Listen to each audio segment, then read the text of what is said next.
ओम नमो भगवते वासुदेवाय नमः।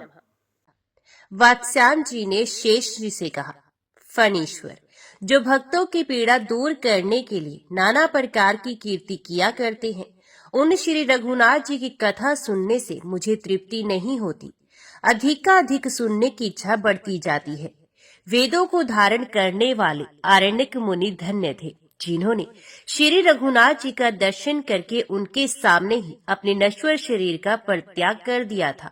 शेष जी, अब ये बताइए कि महाराज का ये यज्ञ संबंधी अश्व वहां से किस ओर गया, किसने उसे पकड़ा तथा वहां रमानाथ श्री रघुनाथ जी की कीर्ति का किस प्रकार विस्तार हुआ। शेष जी ने कहा, ब्रह्मऋषि, आपका प्रश्न बड़ा सुंदर है। आप श्री रघुनाथ जी के सुने हुए गुणों को भी नहीं सुने हुए के समान मानकर उनके प्रति अपना लोभ प्रकट करते हैं और बारंबार उन्हें पूछते हैं। अच्छा, अब आगे की कथा सुनिए। बहुतेरे सैनिकों से घिरा हुआ वे घोड़ा आरण्यक मुनि के आश्रम से बाहर निकला और नर्मदा के मनोहर तट पर भ्रमण करता हुआ देव निर्मित देवपुर नामक नगर में जा पहुंचा, जहां मनुष्यों के घरों की दीवारों स्फटिक मणि की बनी हुई थी तथा वे ग्रह अपनी ऊंचाई के कारण हाथियों से भरे हुए विंध्याचल पर्वत का उपहास करते थे। वहां की प्रजा के घर भी चांदी के बने हुए दिखाई देते थे तथा उनके गोपुर नाना प्रकार के माणिक्यों द्वारा बने हुए थे, जिनमें भांति भांति की विचित्र मणियां जड़ी हुई थी। उस नगर में महाराज वीरमणि राज्य करते थे, जो धर्मात्माओं में अग्रगण्य थे। उनका विशाल राज्य सब प्रकार के भोगों से संपन्न था। राजा के पुत्र का नाम था रुक्मागन। वे महान शूरवीर और बलवान थे। एक दिन वे सुंदर शरीर वाली रमणियों के साथ विहार करने के लिए वन में गया और वहां पर संचित होकर मधुर वाणी में मनोहर गान करता हुआ विचरने लगा। इसी समय परम बुद्धिमान राजा धीराज श्री रामचंद्र जी का भी शोभाशाली अश्व उस वन में आ पहुंचा। उसके ललाट में स्वर्ण पत्र बंधा हुआ था। शरीर का रंग गंगा जल के समान स्वच्छ था, परंतु केसर और कुमकुम से चर्चित होने के कारण कुछ पीला दिखाई देता था। वे अपनी तीव्र गति से वायु के वेग को भी तिरस्कृत कर रहा था। उसका स्वरूप अत्यंत कौतूहल से भरा हुआ था। उसे देखकर राजकुमार की स्त्रियों ने कहा, प्रियतम, स्वर्ण पत्र से शोभा पाने वाला ये महान अश्व किसका है? ये देखने में बड़ा सुंदर है, आप इसे बलपूर्वक पकड़ ले। राजकुमार के नेत्र लीला युक्त चितवन के कारण बड़े सुंदर जान पड़ते थे। उसने स्त्रियों की बातें सुनकर खेल सा करते हुए एक ही हाथ से घोड़े को पकड़ लिया। उसके भाल पत्र पर स्पष्ट अक्षर लिखे हुए थे। राजकुमार उसे बांधकर हंसा और उस महिला मंडल में इस प्रकार बोला, अहो, शौर्य और संपत्ति में मेरे पिता महाराज वीरमणि की समानता करने वाला इस पृथ्वी पर दूसरा कोई नहीं है। तथापि उनके जीते जी ये राजा रामचंद्र इतना अहंकार कैसे धारण करते हैं? पिनाकधारी भगवान शंकर, जिनकी सदा रक्षा करते रहते हैं, तथा देवता दानव यक्ष अपने मणि में मुक्टों द्वारा जिनके चरणों की वंदना किया करते हैं, वे महाबली मेरे पिताजी ही इस घोड़े के द्वारा अश्वमेध यज्ञ करें। इस समय वे घुड़साल में जाए और मेरे सैनिक इसे ले जाकर वहां बांध दे। इस प्रकार उस घोड़े को पकड़कर राजा वीरमणि का ज्येष्ठ पुत्र रुक्मागन अपनी पत्नियों के साथ नगर में आया। उस समय उसके मन में बड़ा उत्साह भरा हुआ था। उसने पिता से जाकर कहा, मैं रघुकुल के स्वामी श्री रामचंद्र का घोड़ा ले आया हूँ। ये इच्छा अनुसार चलने वाला अद्भुत अश्व अश्वमेध यज्ञ के लिए छोड़ा गया था। राम के भाई शत्रुघ्न अपनी विशाल सेना के साथ इसकी रक्षा के लिए आए हैं। महाराज वीरमणि बड़े बुद्धिमान थे। पुत्र की बात सुनकर उन्होंने उसके कार्य की प्रशंसा नहीं की। सोचा कि ये घोड़ा लेकर चुपके से चला आया है, इसका ये कार्य तो चोर के समान है। अद्भुत कर्म करने वाले भगवान शंकर राजा के इष्ट देव थे। उनसे राजा ने सारा हाल कह सुनाया। भगवान शिव ने कहा, राजन, तुम्हारे पुत्र ने बड़ा अद्भुत काम किया है। ये परम बुद्धिमान भगवान श्री रामचंद्र के महान अश्व को हर लाया है, जिनका मैं अपने हृदय में ध्यान करता हूँ। जीवा से जिनके नाम का उच्चारण करता हूँ, उन्हीं श्री राम के यज्ञ संबंधी अश्व का तुम्हारे पुत्र ने हरण कर लिया है। परंतु इस युद्ध क्षेत्र में एक बहुत बड़ा लाभ ये होगा कि हम लोग भक्तों द्वारा सेवित श्री रघुनाथ जी के चरण कमलों का दर्शन कर सकेंगे, परंतु अब हमें अश्व की रक्षा के लिए महान प्रयत्न करना होगा। इतने पर भी मुझे संदेह है कि शत्रुघ्न के सैनिक मेरे द्वारा रक्षा किए जाने पर भी इसे बलपूर्वक पकड़ ले जाएंगे। इसलिए महाराज, मैं तो यही सलाह दूंगा कि तुम विनीत होकर जाओ और राज्य सहित इस सुंदर अश्व को भगवान की सेवा में अर्पण करके उनके चरणों का दर्शन करो। वीरमणि बोले, भगवान, क्षत्रियों का ये धर्म है कि वे अपने प्रताप की रक्षा करें, अतः हर एक मानी पुरुष के लिए अपने प्रताप की रक्षा करना कर्तव्य है। इसके लिए उसे अपनी शक्ति भर पराक्रम करना चाहिए। आवश्यकता हो तो शरीर को भी होम देना चाहिए। सहसा किसी की शरण में जाने से शत्रु उपहास करते हैं। वे कहते हैं ये कायर है, राजाओं में अधम है, शूद्र है। इस नीच ने भय से विवल होकर अनुयायी पुरुषों की भांति शत्रु के चरणों में मस्तक झुकाया है। अतः अब युद्ध का अवसर उपस्थित हो गया है। इस समय जैसा उचित हो वही आप करें। कर्तव्य का विचार करके आपको अपने इस भक्त की रक्षा करनी चाहिए। राजा की बात सुनकर भगवान चंद्रमौली अपनी मेघ के समान गंभीर वाणी से उनका मन लुभाते हुए हंसकर बोले, राजन, यदि 33 करोड़ देवता भी आ जाए तो भी किसमें इतनी शक्ति है जो मेरे द्वारा रक्षित रहने पर तुमसे घोड़ा ले जा सके।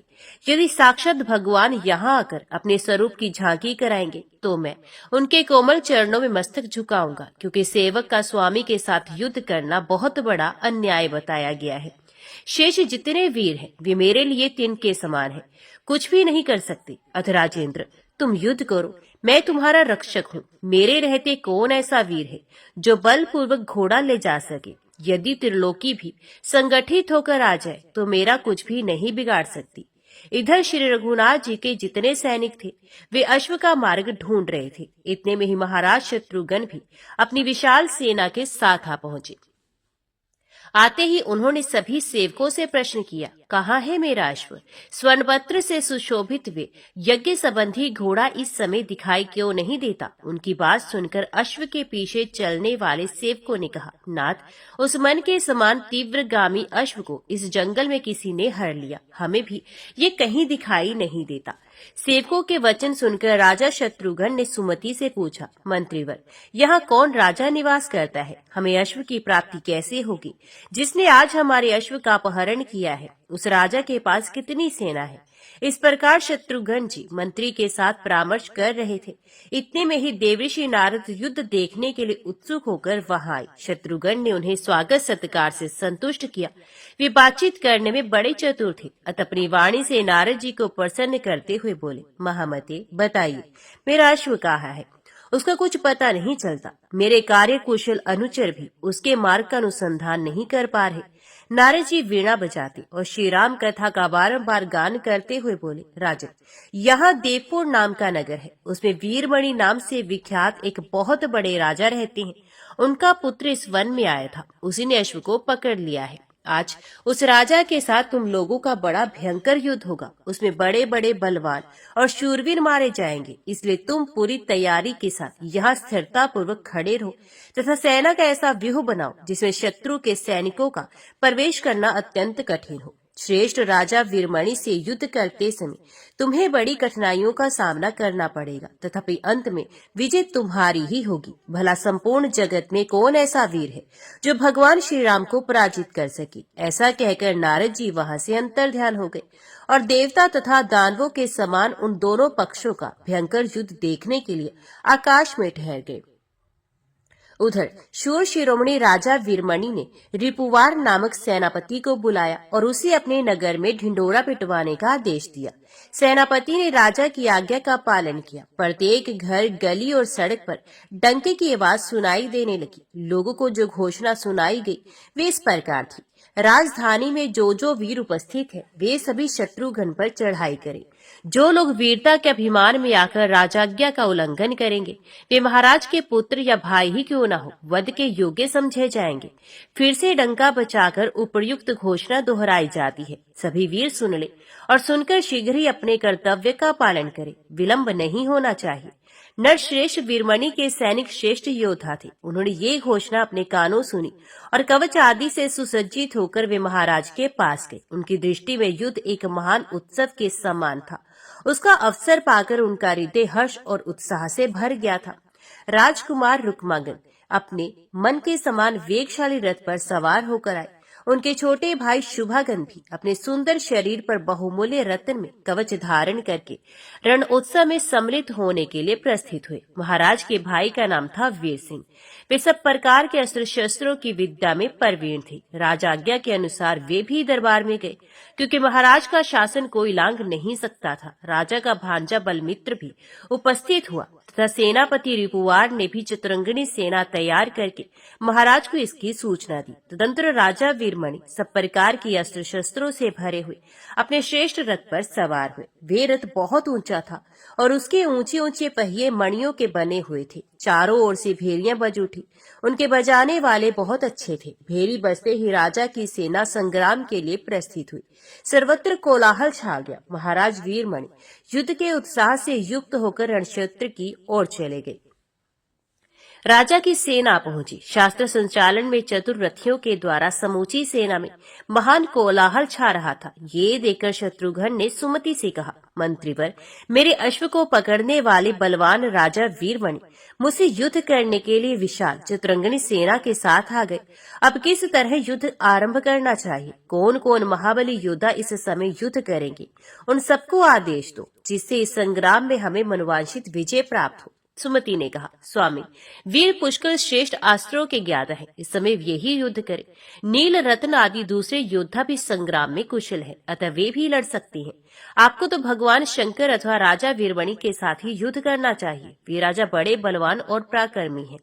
उन्हें द्वंद्व युद्ध के द्वारा जीतना चाहिए। इस उपाय से काम लेने पर आपकी विजय होगी। इसके बाद आपको जैसा जचे वैसा ही कीजिए, क्योंकि आप तो स्वयं ही परम बुद्धिमान है। मंत्री की ये बात सुनकर शत्रुवीरों का दमन करने वाले शत्रुघ्न ने युद्ध के लिए निश्चय किया और श्रेष्ठ योद्धाओं को लड़ने की आज्ञा दी। संग्राम के लिए उनकी आज्ञा सुनकर युद्ध कुशल वीर अत्यंत उत्साह से भर गए और शत्रु सैनिकों के साथ युद्ध करने के लिए चले गए। वे हाथों में धनुष धारण किए युद्ध के मैदान में दिखाई दिए और बाणों की बौछार करके बहुतेरे विपक्षी योद्धाओं को विदीर्ण करने लगे। उनके द्वारा अपने सैनिकों का संहार सुनकर मणि में रथ पर बैठा हुआ बलवान राजकुमार रुक्मांगद उनका सामना करने के लिए आगे बढ़ा। उसने अपने अनेकों बाणों की मार से शत्रु पक्ष के हजारों वीरों को उद्गिन कर दिया। उनमें हाहाकार मच गया। राजकुमार बलवान था। उसने बल, यश और संपत्ति में अपनी समानता रखने वाले शत्रुघ्न तथा भरत कुमार पशकल को युद्ध के लिए ललकारा। वीररत्न, मुझसे युद्ध करने के लिए आओ। इन करोड़ों मनुष्यों को डराने या मारने से क्या लाभ? मेरे साथ घोर संग्राम करके विजय प्राप्त करो। रुक्मांगद के ऐसा कहने पर बलवान वीर पुष्कल हंस पड़े। उन्होंने अपने तीखे बाणों से राजकुमार की छाती में बड़े वेग से प्रहार किया। राजकुमार शत्रु के इस पराक्रम को नहीं सह सका। उसने अपने महान धनुष पर बाणों का संधान किया और 10 साइकों से वीर पुष्कल की छाती को बेंध डाला।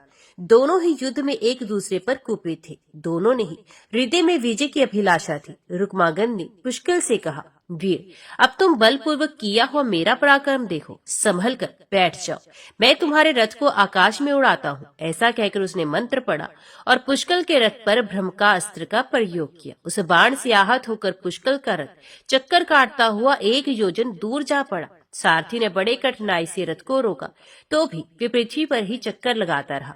किसी तरह पूर्व स्थान पर रथ को ले जाकर उत्तम अस्त्रों के ज्ञाता पुष्कल ने कहा, राजकुमार, तुम्हारे जैसे वीर पृथ्वी पर रहने के योग्य नहीं है। तुम्हें तो इंद्र की सभा में रहना चाहिए, इसलिए अब देवलोक को ही चले जाओ। ऐसा कहकर उन्होंने आकाश में उड़ा देने वाला महान अस्त्र प्रयोग किया। उस बाण की चोट से रुक्मांगद का रथ सीधे आकाश में उड़ चला और समस्त लोगों को लांघता हुआ सूर्य मंडल तक जा पहुंचा।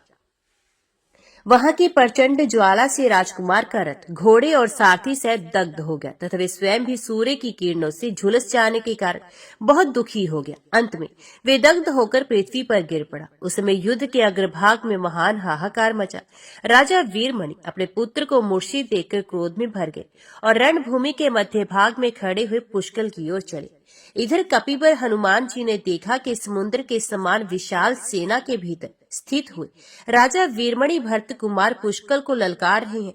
तब वे उनकी ओर दौड़े। उन्हें आते देख पुष्कल ने कहा, महाकपे, आप क्यों युद्ध भूमि में लड़ने के लिए आ रहे हैं? राजा वीरमणि की ये सेना है ही कितनी, मैं तो इसे बहुत थोड़ी अत्यंत कुछ तुच्छ समझता हूँ। जिस प्रकार आपने भगवान श्री राम की कृपा से राक्षस सेना रूपी समुद्र को पार किया था, उसी प्रकार मैं भी श्री रघुनाथ जी का स्मरण करके इस दुस्तर संकट के पार हो जाऊंगा।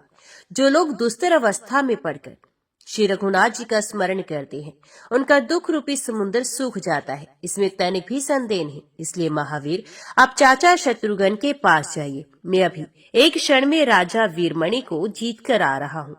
हनुमान जी बोले, बेटा, राजा वीरमणि से भिड़ने का साहस ना करो। ये दानी शरणागत की रक्षा में कुशल, बलवान और शौर्य से शोभा पाने वाले हैं। तुम अभी बालक हो और राजा वृद्ध, ये संपूर्ण अस्त्र वेत्ताओं में श्रेष्ठ हैं। इन्होंने युद्ध में अनेकों शूरवीरों को परास्त किया है। तुम्हें मालूम होना चाहिए कि भगवान सदाशिव इनके रक्षक है और सदा इनके पास रहती हैं। वे राजा की भक्ति के वशीभूत होकर इनके नगर में पार्वती सहित निवास करते हैं। पुष्कर ने कहा, कपिश्रेष्ठ, माना कि राजा ने भगवान शंकर को भक्ति से वश में करके अपने नगर में स्थापित कर रखा है, परंतु भगवान शंकर स्वयं जिनकी आराधना करके सर्वोत्कृष्ट स्थान को प्राप्त हुए हैं, वे श्री रघुनाथ जी मेरा हृदय छोड़कर कहीं नहीं जाते। जहाँ श्री रघुनाथ जी हैं, वहीं संपूर्ण चराचर जगत है। अतः मैं राजा वीरमणि को युद्ध में जीत लूंगा। धीरता पूर्वक कही हुई पुष्कर की ऐसी वाणी सुनकर हनुमान जी राजा के छोटे भाई वीर सिंह से युद्ध करने के लिए चले गए। पुष्कर द्वैरथ युद्ध में कुशल थे और स्वर्ण जटिल रथ पर विराजमान थे। वे राजा को ललकारते देख उनका सामना करने के लिए गए। उन्हें आया देखकर राजा वीरमणि ने कहा, बालक, मेरे सामने ना आओ, मैं इस समय क्रोध में भरा हूँ। युद्ध में मेरा क्रोध और भी बढ़ जाता है। यदि प्राण बचाने की इच्छा हो तो लौट जाओ, मेरे साथ युद्ध मत करो। राजा का ये वचन सुनकर पुष्कर ने कहा, राजा, आप युद्ध के मुहाने पर संभल कर खड़े होइए। मैं श्री राम का भक्त हूँ, मुझे कोई युद्ध में जीत नहीं सकता, चाहे वे इंद्रपद का ही अधिकारी क्यों न हो। पुष्कर का ऐसा वचन सुनकर राजाओं में अग्रगण्य वीरमणि उन्हें नीरा बालक समझकर हंसने लगे। तत्पश्चात उन्होंने अपना क्रोध प्रकट किया। राजा को कुपित जानकर रणोमत वीर भरत कुमार ने उनकी छाती में 20 तीखे बाणों का प्रहार किया। उन बाणों को जाते देख राजा ने अत्यंत कुपित होकर अपने तीक्ष्ण सायकों से उनके टुकड़े टुकड़े कर डाले। बाणों का काटा जाना देख शत्रु वीरों का विनाश करने वाले भरत कुमार के हृदय में बड़ा क्रोध हुआ। उन्होंने 3 बाणों से राजा के ललाट को बींध डाला। उन बाणों की चोट से राजा को बड़ी व्यथा हुई। वे प्रचंड क्रोध में भर गए और वीर पुष्कर की छाती में उन्होंने 9 बाण मारे। तब तो पुष्कर का क्रोध भी बढ़ा। उन्होंने तीखे पर वाले 100 बाण मारकर तुरंत ही राजा को घायल कर दिया। उन बाणों के प्रहार से राजा का कवच, किरीट, शीर्षस्त्राण और रथ सभी छिन्न भिन्न हो गए। तब वीरमणि दूसरे रथ पर सवार होकर भरत कुमार के सामने आए और बोले, श्री रामचंद्र जी के चरण कमलों में भ्रमर के समान अनुराग रखने वाले वीर पुष्कर, तुम धन्य हो। ऐसा कहकर अस्त्र विद्या में कुशल राजा ने उन पर असंख्य बाणों का प्रहार किया। वहां पृथ्वी पर और दिशाओं में उनके बाणों के सिवा दूसरा कुछ भी दिखाई नहीं देता था। अपनी सेना का ये संहार देखकर रथियों में अग्रगण्य पुष्कर ने भी शत्रु पक्ष के योद्धाओं का विनाश आरंभ किया। हाथियों के मस्तक विदीर्ण होने लगे, उनके मोती बिखर बिखर कर गिरने लगे। उस समय क्रोध में भरे हुए पुष्कर ने राजा वीरमणि को संबोधित करके शंख बजाकर निर्भयता पूर्वक कहा, राजन, अब वृद्ध होने के कारण मेरे मान्य है, तथापि इस समय युद्ध में मेरा महान पराक्रम देखिए। वीरवर, यदि 3 बाणों से मैं आपको मोर्चित ना कर दूं, तो जो महापापी मनुष्य पापहारिणी गंगा जी के तट पर जाकर भी उनकी निंदा करके उनके जल में डुबकी नहीं लगाता, उसको लगने वाला पाप मुझे ही लगे।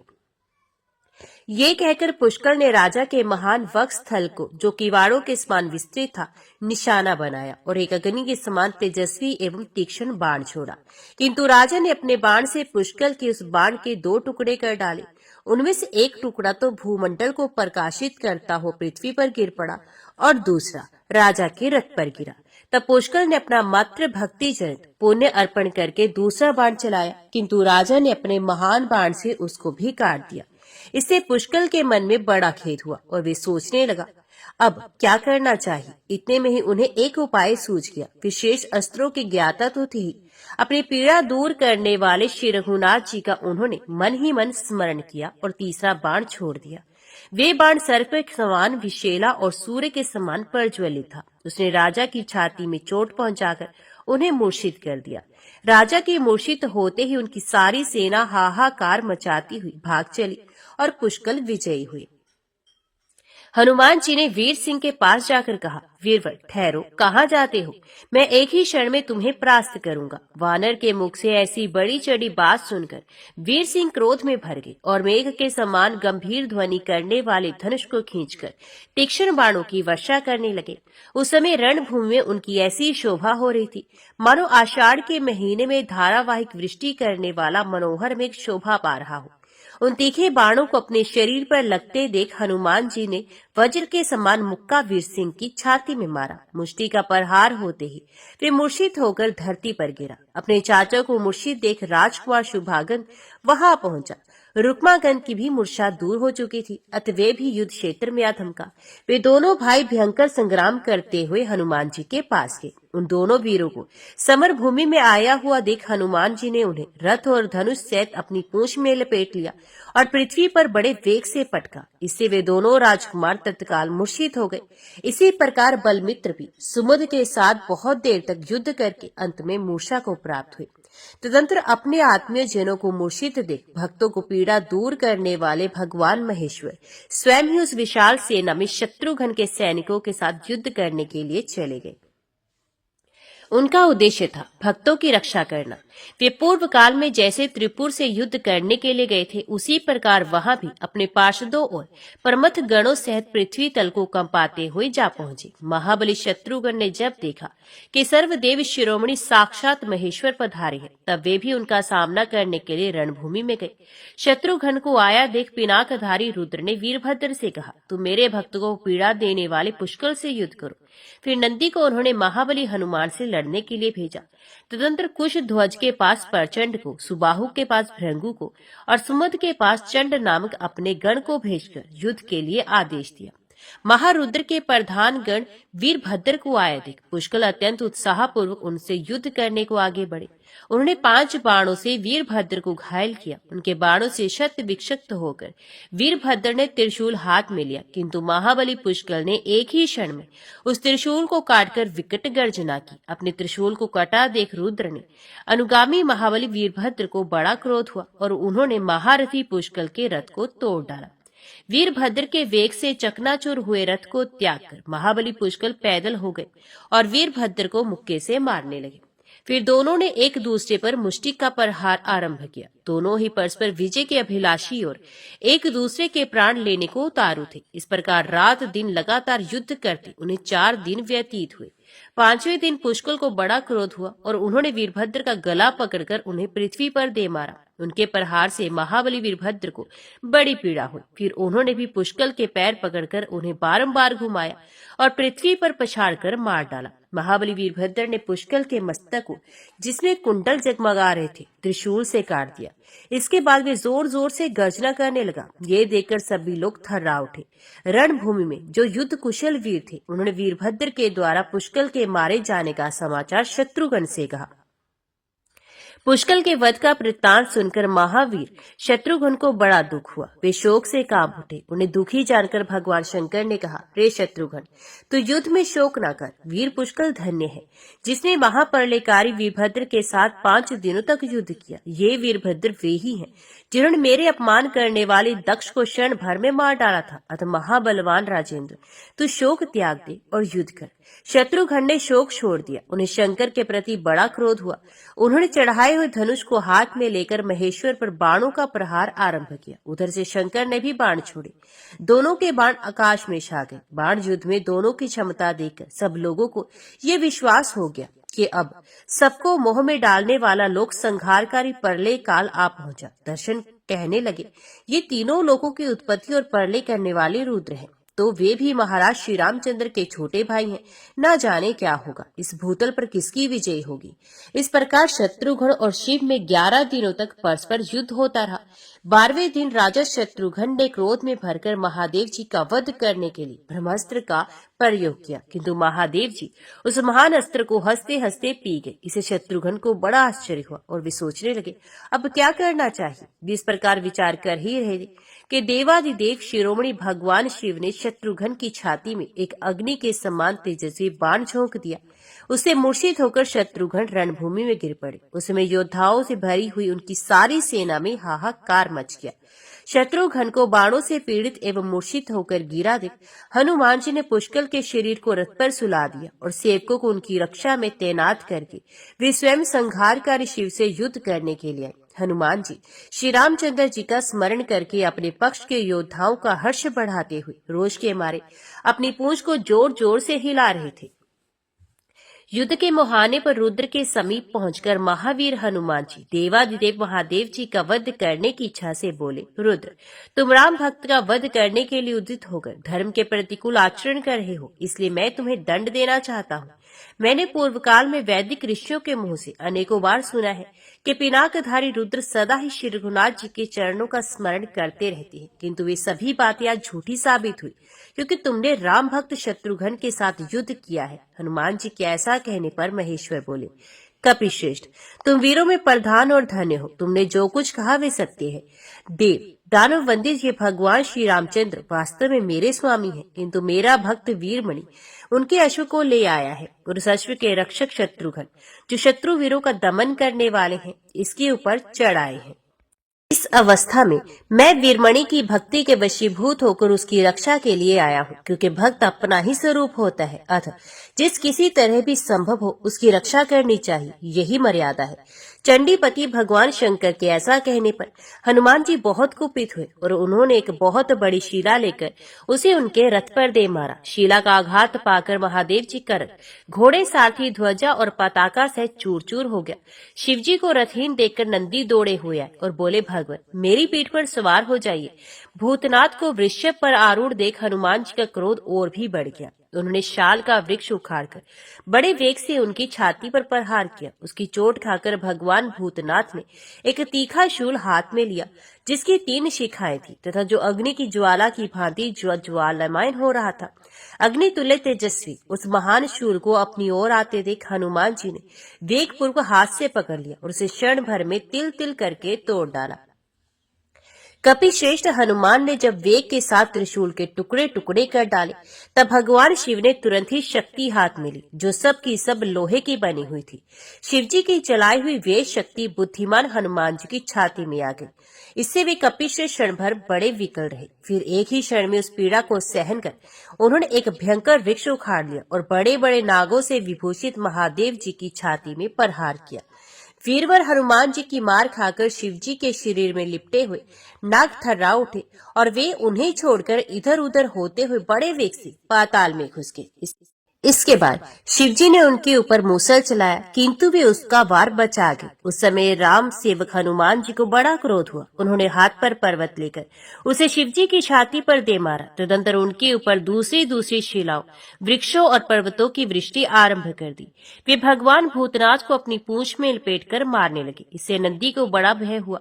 उन्होंने एक एक क्षण में प्रहार करके शिवजी को अत्यंत व्याकुल कर दिया। तब वे वानर राज हनुमान जी से बोले, रघुनाथ जी की सेवा में रहने वाले भक्त प्रवर तुम धन्य हो। आज तुमने महान पराक्रम कर दिखाया, इससे मुझे बड़ा संतोष हुआ है। महान वेगशाली वीर, मैं दान यज्ञ और थोड़ी सी तपस्या से सुलभ नहीं हूँ, अतः मुझसे कोई वर मांगो। भगवान शिव संतुष्ट होकर जब ऐसी बात कहने लगे तब हनुमान जी ने हंसकर निर्भय वाणी में कहा, महेश्वर श्री रघुनाथ जी के प्रसाद से मुझे सब कुछ प्राप्त है, तथापि आप मेरे युद्ध में संतुष्ट हैं, इसलिए मैं आपसे ये वर मांगता हूँ। हमारे पक्ष के ये वीर पुष्कल युद्ध में मारे जाकर पृथ्वी पर पड़े हैं। श्री रामचंद्र जी के छोटे भाई शत्रुघ्न भी रण में मूर्छित हो गए हैं तथा दूसरे भी बहुत से वीर बाणों की मार से शक्त विशत एवं मूर्छित होकर धरती पर गिरे हुए हैं। इन सबकी आप अपने गणों के साथ रहकर रक्षा करें, इनके शरीर का खंड खंड ना हो, इस बात की चेष्टा करें। मैं अभी द्रोणगिरी को लाने जा रहा हूँ, उस पर मरे हुए प्राणियों को जिलाने वाली औषधियां रहती हैं। ये सुनकर शंकर जी ने कहा, बहुत अच्छा, जाओ। उनकी स्वीकृति पाकर हनुमान जी संपूर्ण दीपों को लांघते हुए क्षीर सागर के तट पर गए। इधर भगवान शिव अपने गणों के साथ रहकर पुष्कर आदि की रक्षा करने लगे। हनुमान जी द्रोण नामक महान पर्वत पर पहुंचकर जब उसे लाने को उद्यत हुए, तब वे कांपने लगा। उस पर्वत को कांपते देख उसकी रक्षा करने वाले देवताओं ने कहा, छोड़ दो इसे, किस लिए यहाँ आए हो, क्यों इसे ले जाना चाहते हो। उनकी बात सुनकर हनुमान जी बोले, देवताओं, राजा वीरमणि के नगर में जो संग्राम हो रहा है उसमें रुद्र के द्वारा हमारे पक्ष के बहुत से योद्धा मारे गए हैं। उन्हीं को जीवित करने के लिए मैं ये द्रोण पर्वत ले जाऊंगा। जो लोग अपने बल और पराक्रम के घमंड में आकर इसे रोकेंगे, उन्हें एक ही क्षण में मैं यमराज के घर भेज दूंगा। अतः तुम लोग मुझे समूचा द्रोण पर्वत अथवा ये औषधि दे दो, जिससे मैं रणभूमि में मरे हुए वीरों को जीवन दान कर सकूं। पवन कुमार के ये वचन सुनकर सबने उन्हें प्रणाम किया और संजीवनी नामक औषधि उन्हें दे दी। हनुमान जी औषधि लेकर युद्ध क्षेत्र में आए। उन्हें आया देख समस्त वैरी भी साधु साधु कहकर उनकी प्रशंसा करने लगे तथा सबने उन्हें एक अद्भुत शक्तिशाली वीर माना। हनुमान जी बड़ी प्रसन्नता के साथ मरे हुए वीर पुष्कर के पास आए और महापुरुषों के भी आदरणीय मंत्रीवर सुमति को बुलाकर बोले, आज मैं युद्ध में मरे हुए संपूर्ण वीरों को जलाऊंगा। ऐसा कहकर उन्होंने पुष्कर के विशाल वक्ष स्थल पर औषधि रखा और उनके सिर को धड़ से जोड़कर ये कल्याण में वचन कहा, यदि मैं मन, वाणी और क्रिया के द्वारा श्री रघुनाथ जी को अपना स्वामी समझता हूँ तो इस दवा से पुष्कर शीघ्र ही जीवित हो जाए। इस बात को ज्यों ही उन्होंने अपने मुंह से निकाला, त्यों ही वीर शिरोमणि पुष्कर उठकर खड़े हो गए और रणभूमि में रोष के मारे दांत कटकटाने लगे और वे बोले, मुझे युद्ध में मूर्छित करके वीरभद्र कहाँ चले गए? मैं अभी उन्हें मार गिराता हूँ। कहाँ है मेरा उत्तम धनुष? उन्हें ऐसा कहते देख कपिराज हनुमान जी ने कहा, वीरवर, तुम्हें वीरभद्र ने मार डाला था। श्री रघुनाथ जी के प्रसाद से पुनः नया जीवन प्राप्त हुआ है। शत्रुघ्न भी मूर्छित हो गए हैं, चलो उनके पास चले। यो कहकर वे युद्ध के मुहाने पर पहुंचे, जहां भगवान श्री शिव के बाणों से पीड़ित होकर शत्रुघ्न जी केवल सांस ले रहे थे। सांस आने पर हनुमान जी ने उनकी छाती पर दवा रख दी और कहा, भैया शत्रुघ्न, तुम तो महाबलवान और पराक्रमी हो, रणभूमि में मूर्छित होकर कैसे पड़े हो? यदि मैंने प्रयत्न पूर्वक आजन्म ब्रह्मचर्य व्रत का पालन किया है तो वीर शत्रुघ्न क्षण भर में जीवित हो जाए। इतना कहते ही वे क्षण मात्र में जीवित हो बोल उठे, शिव कहाँ है, शिव कहाँ है?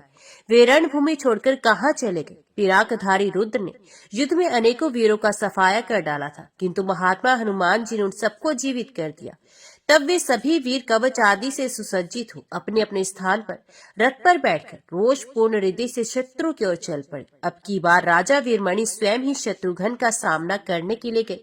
उन्हें देखकर शत्रुघ्न को बड़ा क्रोध हुआ और उन्होंने राजा के ऊपर आग्नेयास्त्र का प्रयोग किया, जिससे उनकी सेना दग्ध होने लगी। शत्रु के छोड़े हुए उस महान दाहक अस्त्र को देखकर राजा के क्रोध की सीमा न रही। उन्होंने वरुण अस्त्र का प्रयोग किया। वरुण अस्त्र द्वारा अपनी सेना की क्षति की। कष्ट से पीड़ित देख महाबली शत्रुघ्न ने उस पर वाव्य अस्त्र का प्रहार किया। इससे बड़े जोरों की हवा चली। वायु के वेग से मेघों की घिरी हुई घटा छिन्न भिन्न हो गई। वे चारों ओर फैलकर विलीन हो गए। अब शत्रुघ्न के सैनिक सूखी दिखाई देने लगे। उधर महाराज वीरमणि ने जब देखा कि मेरी सेना आंधी से कष्ट पा रही है, तब उन्होंने अपने धनुष पर शत्रु का संहार करने वाले पर्वत अस्त्र का प्रयोग किया। पर्वतों के द्वारा वायु की गति रुक गई। अब वे युद्ध क्षेत्र में फैल नहीं पाती थी। ये देख शत्रुघ्न ने वज्रास्त्र का संधान किया। वज्रास्त्र की मार पड़ने पर समस्त पर्वत तिल तिल करके चूर्ण हो गए। शत्रु वीरों के अंग विदीर्ण होने लगे। खून से लथपथ होने के कारण उनकी बड़ी शोभा हो रही थी। उस समय युद्ध का अद्भुत दृश्य था। राजा वीरमणि का क्रोध सीमा को पार कर गया। उन्होंने अपने धनुष पर ब्रह्मास्त्र का संधान किया, जो वैरी को दग्ध करने वाला अद्भुत अस्त्र था। ब्रह्मास्त्र उनके हाथ से छूटकर शत्रु की ओर चला। तब तक शत्रुघ्न ने भी मोहना अस्त्र छोड़ा। मोहना अस्त्र ने एक ही क्षण में ब्रह्मास्त्र के 2 टुकड़े कर डाले तथा राजा की छाती में चोट करके उन्हें तुरंत मूर्छित कर दिया। तब शिवजी को बड़ा क्रोध हुआ और वे रथ पर बैठकर राजा के पास गए। उस समय शत्रुघ्न सहसा उनसे युद्ध के लिए आगे बढ़ाए और अपने धनुष पर प्रत्यंचा चढ़ाकर युद्ध करने लगे। उन दोनों में बड़ा भयंकर संग्राम छिड़ा, जो वैरियों को विदीर्ण करने वाला था। नाना प्रकार की अस्त्र शस्त्रों का प्रयोग होने के कारण सारी दिशाएं उद्दीप्त हो उठी थी। शिव के साथ युद्ध करते करते शत्रुघ्न अत्यंत व्याकुल हो गए। तब हनुमान जी के उपदेश से उन्होंने अपने स्वामी श्री रघुनाथ जी का स्मरण किया। हाय नाथ, हाय भाई, ये अत्यंत भयंकर शिव धनुष उठाकर मेरे प्राण लेने पर उतारू हो गए हैं। आप युद्ध में मेरी रक्षा कीजिए। राम, आपका नाम लेकर अनेकों दुखी जीव दुख सागर के पार हो चुके हैं। कृपा निधि, मुझ दुखिया को भी उबारिए। शत्रुघ्न ने ज्यों ही उपयुक्त बात मुंह से निकाली, त्यों ही नील कमल दल के समान श्याम सुंदर कमल नयन भगवान श्री राम मृग का शंख हाथ में लिए यज्ञ दीक्षित पुरुष के वेश में वहां आ पहुंचे। समर भूमि में उन्हें देखकर शत्रुघ्न को बड़ा विस्मय हुआ। प्रणत जनों का कलेश दूर करने वाले अपने भाई श्री रामचंद्र जी का दर्शन पाकर शत्रुघ्न सभी दुखों से मुक्त हो गए। हनुमान जी भी श्री रघुनाथ जी को देखकर सहसा उनके चरणों में गिर पड़े। उस समय उन्हें बड़ी प्रसन्नता हुई और वे भक्त की रक्षा के लिए आए हुए भगवान से बोले, स्वामी, अपने भक्तों का सब प्रकार से पालन करना आपके लिए सर्वथा योग्य ही है। हम धन्य हैं जो इस समय श्री चरणों का दर्शन पा रहे हैं। श्री रघुनंदन, अब आपकी कृपा से हम लोग क्षण भर में ही शत्रु पर विजय पा जाएंगे। इसी समय योगियों के ध्यान गोचर श्री रामचंद्र जी को आया, जिन श्री महादेव जी भी आगे बढ़े और उनके चरणों में प्रणाम करके शरणागत भयहारी प्रभु से बोली, भगवान, एकमात्र आप ही साक्षात अंतर्यामी पुरुष हैं। आप ही प्रकृति से पर ब्रह्म परमात्मा है, जो अपनी अंश कला से इस विश्व की सृष्टि, रक्षा और संहार करती हैं। वे परमात्मा आप ही हैं। आप सृष्टि के समय विधाता, पालन के समय स्वयं प्रकाश राम और प्रलय के समय शर्व नाम से प्रसिद्ध साक्षात मेरे स्वरूप है। मैंने अपने भक्त का उपकार करने के लिए आपके कार्य में बाधा डालने वाला आयोजन किया है। कृपालु, मेरे इस अपराध को क्षमा कीजिए। क्या करूं? मैंने अपने सत्य की रक्षा के लिए ही सब कुछ किया है। आपके प्रभाव को जानकर भी भक्त की रक्षा के लिए यहाँ आया हूँ। पूर्व काल की बात है, इस राजा ने शिप्रा नदी में स्नान करके उज्जैनी के महाकाल मंदिर में बड़ी अद्भुत तपस्या की।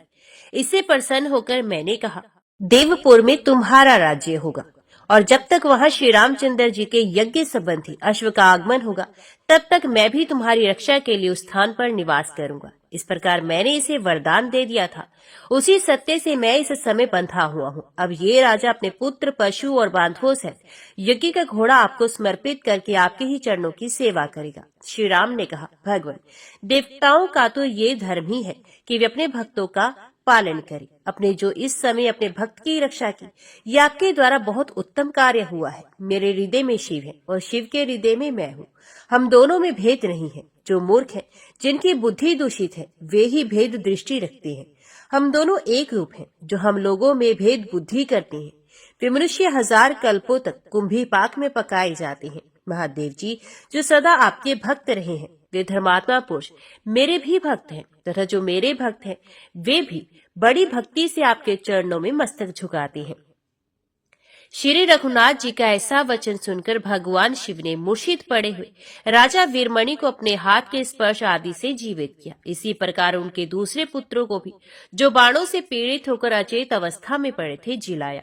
भगवान भूतनाथ ने राजा को तैयार करके पुत्र पौत्रों सहित उन्हें श्री रघुनाथ जी के चरणों में गिराया। वात्स्यायन जी, धन्य है राजा वीरमणि, जिन्होंने श्री रघुनाथ जी का दर्शन किया, जो लाखों योगियों के लिए उनकी योग निष्ठा के द्वारा भी दुर्लभ है। उन्हीं भगवान श्री राम को प्रणाम करके समस्त राज परिवार के लोग कृतार्थ हो गए। उनका शरीर धारण करना सफल हो गया। इतना ही नहीं, वे ब्रह्मादि देवताओं के भी पूजनीय बन गए। शत्रुघ्न, हनुमान और पुष्कल आदि उद्भट योद्धा जिनकी स्तुति करते हैं, उन श्री रामचंद्र जी को राजा वीरमणि ने शिवजी की प्रेरणा से वे उत्तम अश्व दे दिया। साथ ही पुत्र, पशु और बांधवों सहित अपना सारा राज्य भी समर्पित कर दिया। तदंतर श्री रामचंद्र जी समस्त शत्रुओं तथा सेवकों से अभिवंदित होकर मणि में रथ पर बैठे बैठे ही अंतर ध्यान हो गए। मुने, विश्व वंदित श्री राम को तुम मनुष्य ना समझो। जल में, थल में, सब जगह तथा सबके भीतर सदा ही वे स्थित रहते हैं। भगवान शंकर ने भी अपनी प्रतिज्ञा पूरी करके सेवक राजा से विदा ली और कहा, राजा, श्री रामचंद्र जी का आश्रय ही संसार में सबसे दुर्लभ वस्तु है, अतः तुम श्री रघुनाथ जी की शरण में रहो। यूं कहकर प्रलय और उत्पत्ति के कर्ता धर्ता भगवान शिव स्वयं ही अदृश्य और समस्त पार्षदों के साथ कैलाश को चले गए। इसके बाद राजा वीरमणि श्री राम के चरण कमलों का ध्यान करते हुए स्वयं भी अपनी सेना लेकर महाबली शत्रुघ्न के साथ साथ गए। जो श्रेष्ठ मनुष्य श्री रामचंद्र जी के चरित्र का श्रवण करेंगे, उन्हें कभी सांसारिक दुख नहीं होगा। ओम नमो भगवते वासुदेवाय नमः। जय श्री राधे कृष्ण। आज की वीडियो में इतना ही। उम्मीद करती हूँ वीडियो आपको पसंद आई होगी। वीडियो पसंद आई हो तो वीडियो को लाइक और चैनल को सब्सक्राइब जरूर कीजिएगा। जय श्री हरि लिखकर कमेंट बॉक्स में अपनी हाजिरी और अपने सुझाव देना ना भूलेगा। तो मिलते हैं अगली कथा अगली वीडियो के साथ।